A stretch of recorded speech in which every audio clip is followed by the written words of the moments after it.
తాకట్టులో ఉన్న బంగారాన్ని విడిపించి ఆ రోజు ఆన్లైన్ ధరకే కొంటుంది కొమ్మూరి గోల్డ్. నమస్తే, వెల్కమ్ టు సుమన్ టీవీ. నేను పద్మిని. ప్రస్తుతంతో పాటు ప్రముఖ ఆధ్యాత్మికవేత్త, సూర్య ఉపాసకులు, sun spiritual society founder Vikramaditya గారు మనతో పాటు ఉన్నారు. మాట్లాడదాం. నమస్కారం సార్. సూర్యోస్మి తల్లి. సార్, వైశాఖ అమావాస్య రేపే. అమావాస్య, ప్రతి అమావాస్య కూడా చాలా విశేషవంతమైందని చెప్తూనే ఉంటారు. కానీ ఈ అమావాస్య ఇంకాస్త విశిష్టతతో వస్తుంది ప్రతి ఏటా కూడా. శని జయంతి, శని భగవానుడి జయంతి. అంటే 8 గ్రహాలు ఒక ఎత్తు, శని మాత్రమే ఒక ఎత్తు అని చెప్పడంలో ఎటువంటి అతిశక్తి లేదేమో కదా. 100% భగవానుడు అంటాం, అంటే గురు భగవానుడు అన్నప్పటికీ శని అంటే భయము, భక్తి ఖచ్చితంగా ఉంటుంది. మరి శని యొక్క జయంతి కాబట్టి ఈ రోజున ఎలా వినియోగించుకోవచ్చు, రేపు పైగా శనివారం కూడా, మరి రేపటి రోజున ఎట్లా యూటిలైజ్ చేసుకోవచ్చు ఒక్కసారి మీ ద్వారా. నీలాంజన సమాభాసం రవిపుత్రం యమాగ్రజం ఛాయా మార్తాండ సంభూతం తం నమామి శనేశ్వరం. అద్భుతమైనటువంటి, అంటే ఆయన కర్మ కారకుడు. మనం చేసే ప్రతి కర్మని చూస్తూ దానికి తగ్గట్టుగా ఫలితాన్ని ఇచ్చాడు. అంటే ఇప్పుడు నా ఆధ్యాత్మిక ప్రయాణంలో శని మీద, అంటే మిగతా గ్రహాల మీద కూడా రీసెర్చ్లో ఇక్కడ శని దగ్గరకు వస్తువులోకి కాంతి ఉండదు.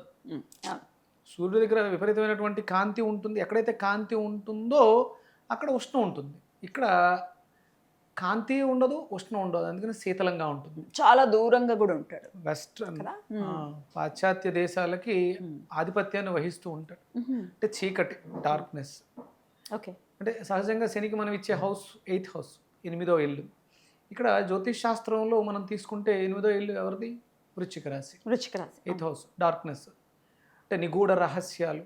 ఎవరైతే సాధనలో ఉంటారో వాళ్ళకి అద్భుతమైనటువంటి శక్తులను ఇవ్వగలిగినటువంటి దైవం శనేశ్వరుడు. నెమ్మదిగా ఉంటాడు, నిదానంగా ఉంటాడు శనేశ్వర. ఆ నిదానమే ప్రధానం. అంటే మనం చేస్తున్నటువంటి ప్రతి పనిలోనూ నిదానమే ప్రధానంగా ఎవరైతే కార్యక్రమాలను నిర్వర్తిస్తూ ఉంటామో వాళ్ళ పట్ల ఆ శని యొక్క అనుగ్రహం అపరిమితంగా ఉంటుంది. శని ఇచ్చినట్టు ఇంకెవరివ్వరు. అవును కదా, ఇంకా నిలబడిపోతుంది కూడా అది. అంటే ఇది తీసుకొచ్చి ఏదో అడిగిన వెంటనే ఇచ్చాడు. చూస్తాడు, పరీక్షిస్తాడు, నీ కర్మలన్నింటినీ బేరీజ్ వేస్తాడు. ఒకవేళ నువ్వు చెడు మార్గంలో ఉంటే నిన్ను ముందు దారిలో పెట్టేస్తాడు. శుభ్రంగా రాజీ రంపాన్ని పెట్టి తోమేసి శుభ్రంగా ఒక పర్ఫెక్ట్ అలైన్మెంట్లోకి తీసుకొచ్చిన తర్వాత, అంటే మనకి ఏళ్ళనాడు శని 7.5 ఏళ్ళని 2.5 డివైడ్ చేసి పరీక్షాకాలంగా 5 ఏళ్ళు పూర్తయిన తర్వాత వెళ్ళిపోయేటప్పుడు ఆ 2.5 ఏళ్ళు మంచి చేస్తారా? విపరీతంగా. అయితే కుంభరాశి వారికి మంచి చేసే ఫేజ్ లోనే ఉన్నారు. లాస్ట్ ఫేజ్ కదా ఇంకా అది. అందులోనూ ఆయనకి సహజ లాభస్థానం. అంటే లాభం ఎంత ఇస్తాడు అంటే ఇక వర్ణనాతీతం. అంటే అది మనం చేసుకునే దాని మీద ఉంటుంది. మనం దానికి తగ్గట్టుగా కర్మ చేయాలి. కరెక్ట్. నేను చాలాసార్లు చెప్తుంటాను, శని కర్మకారకుడు. మనం చేయగలిగిన అత్యధిక కర్మ ఏంటి అంటే నడవటం. ఎందుకంటే ఆయనకి కాళ్ళకి అధిపతి. మనకి శిరస్సు మేషం అయితే పాదాలు మీనం. ఆ మధ్యలో పాదాలకి ముందే ఉన్నాయి మకర కుంభరాశులు, అదే పిక్కలోను మోకాళ్ళు. ఇవన్నిటిని శని ఆధిపత్యంలో ఉన్నాయి. అంటే మీకు కాళ్ళకు సంబంధించిన సమస్యలు ఎక్కువ వస్తున్నాయంటే మీ జాతకంలో శని బాగాలేదు. అలాగే శని పట్ల మీరు చేసిన కర్మలు ఏదైతే కర్మలోనో అవి బాగాలేదు, అందుకని బాధిస్తున్నాడు. ఎక్కడైతే ఉంటాడో అక్కడ బాధిస్తూ ఉంటాడు ఆ ఆధిపత్యాన్ని. గురువు దోషాలు చేస్తే పొట్టకు సంబంధించిన సమస్యలు, అలాగే మనం మీనం కూడా గురువుకి సంబంధించింది అరికాళ్ళలో సమస్యలు, ఇవన్నీ అంటే గ్రహాలకు ఉన్నటువంటి శక్తి. అందుకని శని భాగం మనకి యోగాన్ని ఇవ్వాలి. అంటే ఇప్పుడు అంటే నవగ్రహాల్లో ఉన్నటువంటి శనేశ్వరుడికి తైలాభిషేకం చేయటం అనేది ఒక ఎత్తు అయితే, ప్రదక్షిణ చేయటం కూడా. అందుకనే నేను చాలా విపరీతమైనటువంటి కష్టాల్లో ఉన్న సమయంలో 2014 నుంచి 17 వరకు నా జర్నీ అంతా కూడా రావి చెట్టు చుట్టూ జరిగింది. ఇక స్టార్టింగ్లో చెప్పిన గుర్తు, రోజు 108 ప్రదక్షిణలు చేసేవాడిని.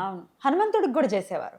ఇక్కడ మనకి ఎల్వి ప్రసాద్ దగ్గర దక్షిణాముఖుడైనటువంటి హనుమంతుల వారికి కూడా నేను, అంటే రావి చెట్టుకు కూడా చేసేవారు. రావి చెట్టు విశేషమైనటువంటి అంటే సహజంగా దాంట్లో అద్భుతమైనటువంటి శక్తి ఉంటుంది. అంటే నేను విన్న కథ ఏంటంటే, అదే తెల్లారేసరికి కైలాసానికి 108 సార్లు వెళ్ళొస్తుంది. అంటే దాని యొక్క కనెక్షన్ ప్రతిరోజు రావి చెట్టు 108 సార్లు దాని కనెక్షన్ ఉమ్. కైలాసంతో ఉంటుంది ప్రతిరోజు. ప్రతిరోజు ప్రతినిత్యం అంటే అంత అద్భుతమైనటువంటి శక్తి దాంట్లో ఉందండి. అంటే ఇప్పుడు కైలాస మానస సరోవరం మనం యాత్ర చేస్తే అంటే ఇవాళ పొద్దుటే విన్నాను, అక్కడికి వెళ్ళొచ్చిన తర్వాత మన గోర్లు ఇవి హెయిర్ కూడా చాలా త్వరగా పెరుగుతుంది అని. అంటే అక్కడ ఉన్నటువంటి గ్రావిటీ ఎనర్జీ, ఆల్టిట్యూడ్ వేరు అసలు దాని ఆల్టిట్యూడ్. దానివల్ల ఒకటి అంటే అక్కడ ఉన్నటువంటి ఎనర్జీసే అంతటి శక్తి. అంటే ప్రతి ఊర్లో కూడా వేప చెట్టు అంటే రావి చెట్టు వేప చెట్టు లేని దేవాలయాలు ఉండవు. ఎందుకు అవి దేవతా వృక్షాలుగా పెట్టారు? యజ్ఞయాగాది క్రతువులలో మనం కంపల్సరీ రావి మస్ట్ అండ్ షుడ్గా వాడాలి. ఓకే. అది అంటే మనం చూడండి, పుష్యమి నక్షత్ర అధిష్టాన వృక్షం అది రావి చెట్టు. దానికి శని ఆధిపతి, అధిదేవత గురుడు, బృహస్పతి. ఎక్కడైతే అంటే మకరంలో మనకి గురు శనుల కాంబినేషను ఏమిస్తుంది? నీచభంగ రాజయోగాన్ని ఇస్తుంది. అవును. అంటే వాళ్ళిద్దరికీ పడదు సహజంగా ఈ రెండు వర్గాలు, కానీ అందులో ఉన్నటువంటి ఆ కాంబినేషన్ ఇక్కడ శని గురువుగా మారి మన జీవితాల్ని ధరింపజేస్తాడు, మారుస్తాడు. అద్భుతమైనటువంటి అవకాశం ఇది. ఏ మాసం?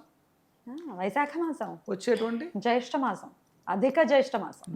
అంటే వెళ్ళబోతూ వైశాఖ మాస మనకు విశాఖ నక్షత్రాధిపతి ఎవరు? గురువు. ఇక్కడ మనకు వచ్చిన అమావాస్య దేనితో కలిసి వచ్చింది? శనితో.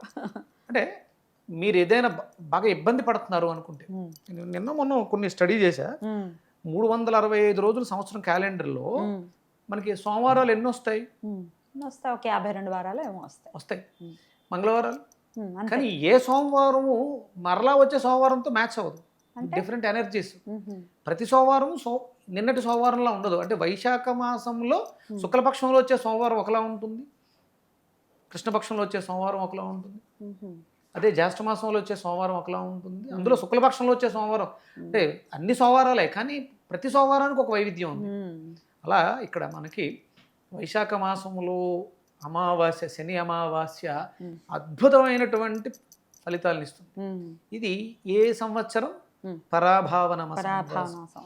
మీరు జీవితంలో ఎక్కువ పరాభవాలు, అవమానాలు, ఇబ్బందులు పడుతూ ఉంటే ఈ అమావాస్య, శని అమావాస్య మీరు విశేషంగా ఉపయోగించుకుని తైలాభిషేకం చేయమంటారా? నువ్వుల నూనెతో అభిషేకం చేయండి. అంటే ఏకంగా లీటర్లు ఏం పారబోయొద్దు. శుభ్రంగా ఒక 800 గ్రాములు లేకపోతే 80 గ్రాములు ఓపికతో. 8 సంఖ్యకు ప్రధానం కదా ఆయన, అందుకని 800 గ్రామ్స్ లేకపోతే 80 గ్రామ్స్ పోయండి. ఒక 8 మీటర్ల జాకెట్ మొక్క మీకు ఆయన చుట్టూ కప్పడానికి.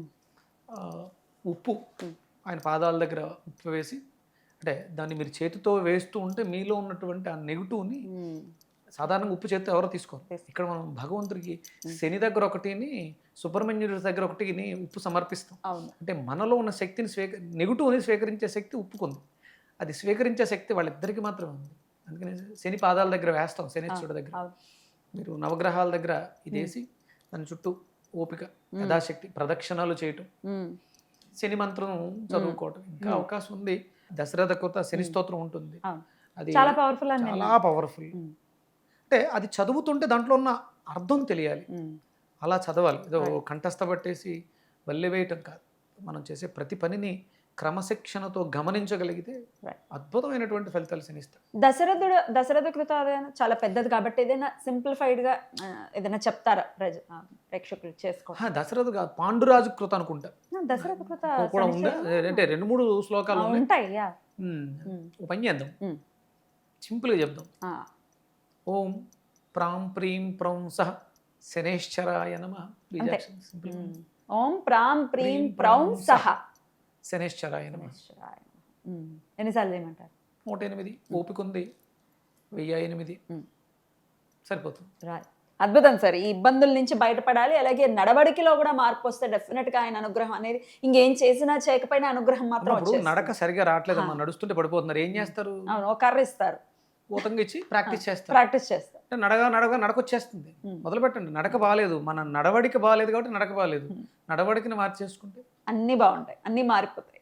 అంటే నేను జీవితంలో పరాభవాన్ని చూస్తున్నానంటే దానికి కారణం నేనే. మనం ఎవరిని నిందించట్లేదు. అవతల వ్యక్తి నన్ను నిందిస్తున్నాడు అంటే దానికి కారణం ఎక్కడో నాలో లోపం ఉంది. దాన్ని నేను సరి చేసుకుంటే ఎవడు నన్ను ఏలెత్తి చూపించడానికి ఎంత ప్రయత్నం, అంటే బురద జల్లే వాళ్ళు జల్లుతూ ఉంటారు, అది వేరే. అంటే జీవితంలో మాటలు పడటం కాదు, మ్.